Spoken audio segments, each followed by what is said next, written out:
Now we will study about F block elements. Okay.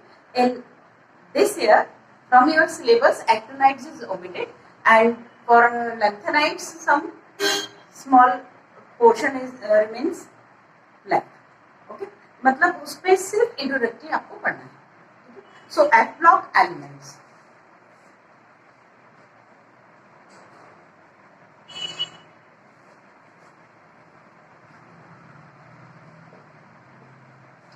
F block elements from cerium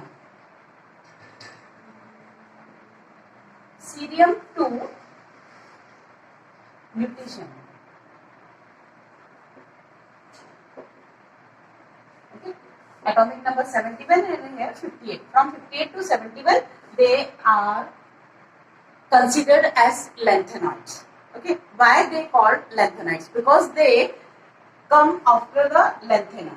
Okay. ये lanthanum के बाद आ रहे हैं, इसीलिए इन्हें lanthanoids कह रहे हैं. ठीक है. So, but in series, lanthanum is also included in lanthanoids, but it is not actually lanthanoid. So why we consider in the series lanthanum also? Because it has similar properties as they have. Cerium से lutetium जो lanthanides की properties होती है वो lanthanum में भी resemble करती हैं, इसलिए हर डिस्कशन में लैंथेनम को कंसीडर कर लेते हैं. ठीक है. सो लैंथेनाइड जो है इन्हें हम इनर ट्रांजिशन एलिमेंट या एफ ब्लॉक एलिमेंट को हम इनर ट्रांजिशन एलिमेंट भी कहते हैं. They are also called inner transition elements. क्यों इनर ट्रांजिशन? आपने देखा डी ब्लॉक एलिमेंट पढ़े हैं, उन्हें अपन ट्रांजिशन एलिमेंट्स कह रहे हैं, तो उसी के अंदर में ही तो आपने ये सीरीज देखी हुई है. ठीक है. तो ये जो 14 एलिमेंट्स हैं एक्चुअल में वो है लैंथेनाइड और लैंथेनम उसमें इंक्लूड कर रहे हैं. Now the electronic configuration of lanthanoids. So they have specially lanthanide ना.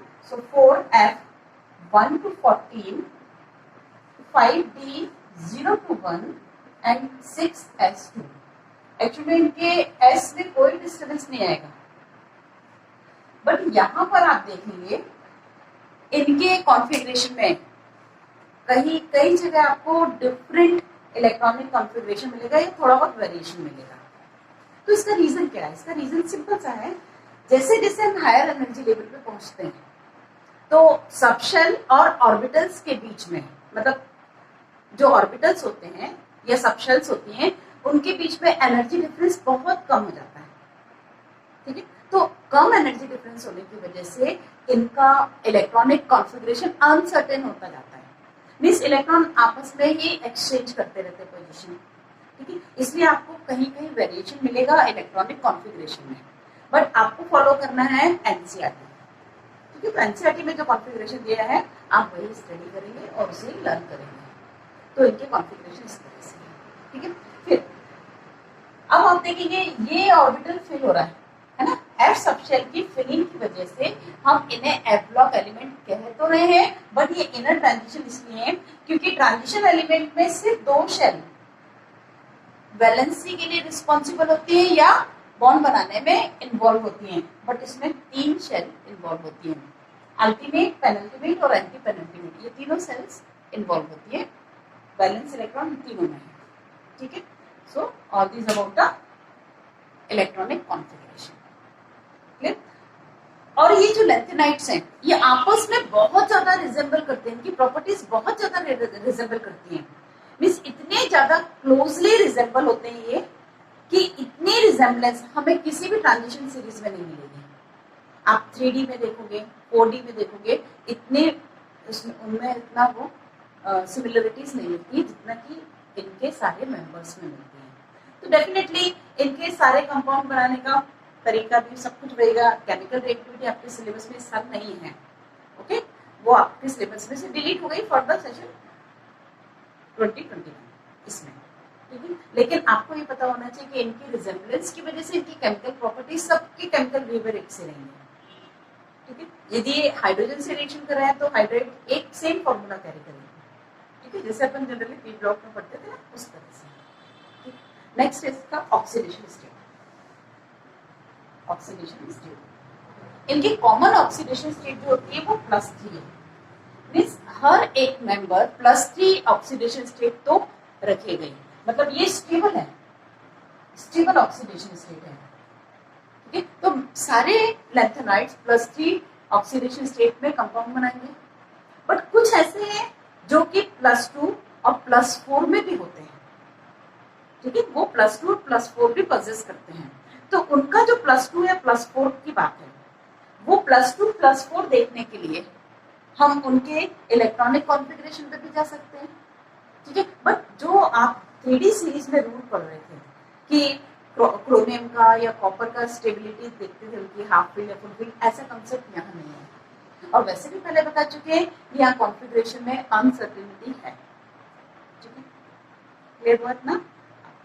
ऑक्सीडेशन स्टेट को होल्ड करते हैं क्योंकि ये जनरल डिस्कशन में भी था। अभी थोड़ा सा ऑक्सीडेशन स्टेट और हमें पढ़ना है, बट उसके पहले हम एटॉमिक साइज की बात कर रहे हैं। ठीक है, तो एटॉमिक साइज में जाने के पहले हमें पता है रेडियो एक्टिविटी जैसे जैसे हम हैवियर मेंबर की तरफ बढ़ते हैं पीरियोडिक टेबल में, तो रेडियो एक्टिविटी बढ़ने लगती है, मिलने लगती है, रेडियो एक्टिव एलिमेंट्स मिलने लगते हैं।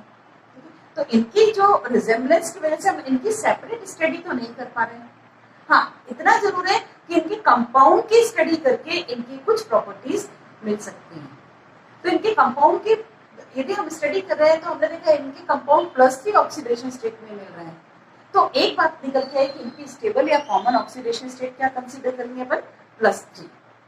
ठीक है, इनकी +3 ऑक्सीडेशन स्टेट कंसीडर होगी। ठीक है, अब इनके साइज की बात कर रहे हैं, तो इनका साइज फ्रॉम लैंथेनम से ल्यूटेशियम तक इनका साइज डिक्रीज होता जाएगा। आयनिक रेडियस की बात कर रहे हैं, तो आयनिक रेडियस में मतलब +3 स्टेट को यदि देख रहे हैं तो ग्रेजुअली आपको ग्राफ इस तरह से मिलेगा, उनका एटॉमिक साइज डिक्रीज होता जाएगा। ठीक है, तो आप इसका रीजन तो भी देंगे। और आपने देखा कॉन्सिक्वेंसेस में लैंथेनाइट कॉन्ट्रैक्शन भी आपने देखा है। ठीक है, डी ब्लॉक एलिमेंट में आपने लैंथेनाइट कॉन्ट्रैक्शन अपन ने डिस्कस किया हुआ है। तो यहाँ पर एक्चुअल फैक्ट क्या है? सिर्फ एक बात ध्यान रखेंगे कि किसी भी सबशेल के एक ऑर्बिटल की दूसरे ऑर्बिटल के इलेक्ट्रॉन के लिए शील्डिंग इम्परफेक्ट होती है। ठीक है, और इसी वजह से कॉन्ट्रैक्शन बढ़ जाता है। तो ये क्या होता है? Shrinking of the size start हो जाती है। तो that's why due to imperfect shielding of same orbitals of same subshell, so their size will be decreases gradually. Now come to oxidation state. आप देखेंगे इसमें ऑक्सीडेशन स्टेट में मतलब यहाँ अब वो कंसेप्ट नहीं है कि F7 या F14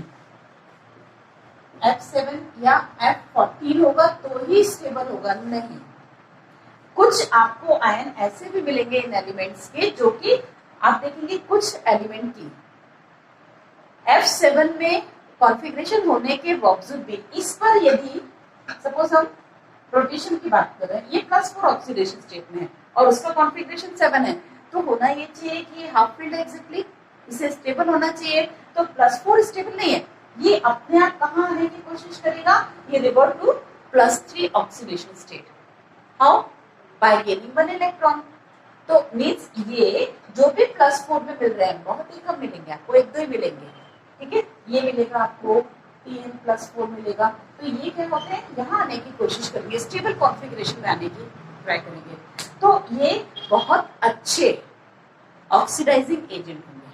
क्यों? क्योंकि किसी से इलेक्ट्रॉन निकाल रहे हैं और कहाँ आने की कोशिश करें? यहाँ, इररिस्पेक्टिव ऑफ द कॉन्फ़िगरेशन।